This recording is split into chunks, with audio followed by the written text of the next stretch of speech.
I believe if we change how the dollars flow, if we change how we are getting reimbursed, how we're actually getting paid, we can get rid of the fee for service model, and that is, that is what that's what I started Exhort Health to do. Okay. So I guess I want to go more into detail, like why you started Exhort Health and the business model that you said should be switched around. Yeah, so for me, as I was looking at, hey, what I thought was what needed to change in healthcare, the fee for service was one of the main things, and I said, well, why is it fee for service? And part of the reason is because the provider and the payer are different, meaning the person that actually pays for the care is not the person that provides the care. So the provider, the way that it's set up now, the provider, the doctor's office, the physical therapy department, the provider of the care will bill a separate entity. So I'm going to bill the insurance company, Yeah. right? The insurance company. And so the only way for the practice to increase revenue in the majority of models, there's some HMO models that are a little different than this, but the majority of them is you have to bill more. You have to bill more, see more patients, bill more, or do more services. So you get paid more for the more you do, which is kind of counter to highlighting quality and outcomes of your care. So instead Mhm. of reimbursement being based on your outcomes, how well you can take care of the patient, how healthy you keep the patient, how, it's on the more you do. So many people call our current system sick care because the patient engages the healthcare system when Yeah. they're sick, when they have a need. So Exhort Health, my goal with Exhort Health is to really kind of separate ourselves entirely from that model and have the provider actually become the insurance. So 20 years down and down the line, Exhort Health will be an insurance.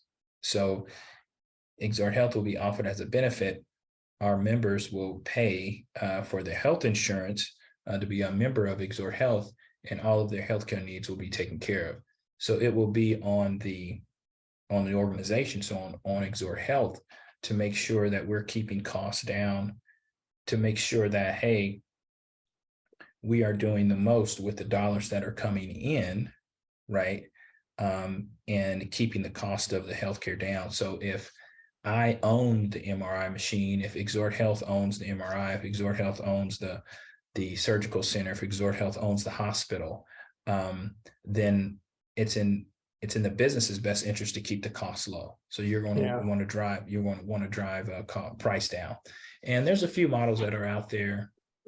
Intermountain Health is a model that I like. Kaiser is pretty close. And some of the HMO, where you have a hospital system that partners with an insurance, some of the HMOs are trying to tap into that to move away from the fee for service model. But I really think, am I creating an entire system? The dollars flow into the healthcare system. So instead of the dollars going to an insurance company, where an insurance company is going to carve off administrative fees, they're going to carve off their executive compensation, and then they're going to pay claims with the rest of the money. Okay.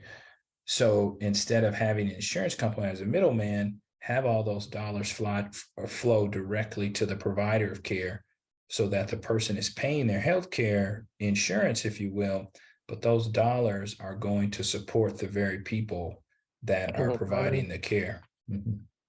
That makes a lot of sense. Basically, you cut out the middleman, and I just want to ask you if you can elaborate what HMO is for those who maybe listen, may not know, who may not be familiar with that term is.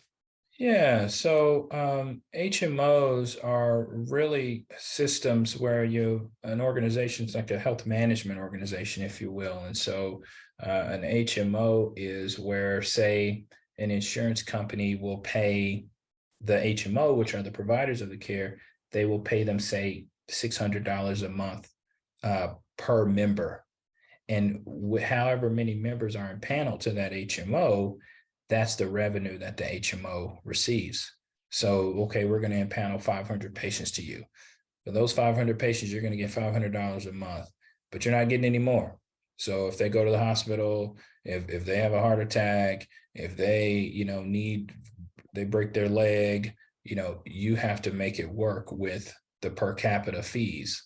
And so that's the kind of the HMO model where, it's really behooves the HMO, the providers, to make sure the patients are taking their meds, make sure the patient is healthy, make sure they're providing kind of services to keep their members healthy. Because the more they utilize the care, that's kind of the more the HMO will burn up their capita fees. My office has the lights. I'm not moving. So that's it. Versus that, so an HMO will have kind of a main system that you can go to. They try to control cost, versus a PPO, which is kind of a preferred provider organization where you will have access to lots of different providers in a PPO, where HMO is usually you will sign up with one main group and they will kind of direct your care. Whereas PPO is more of kind of like open access. You'll have more of ability to go to different places and choose where you're seen. What's up, family? If you enjoyed this clip, click the link down below to check out the full episode of this interview, and remain blessed.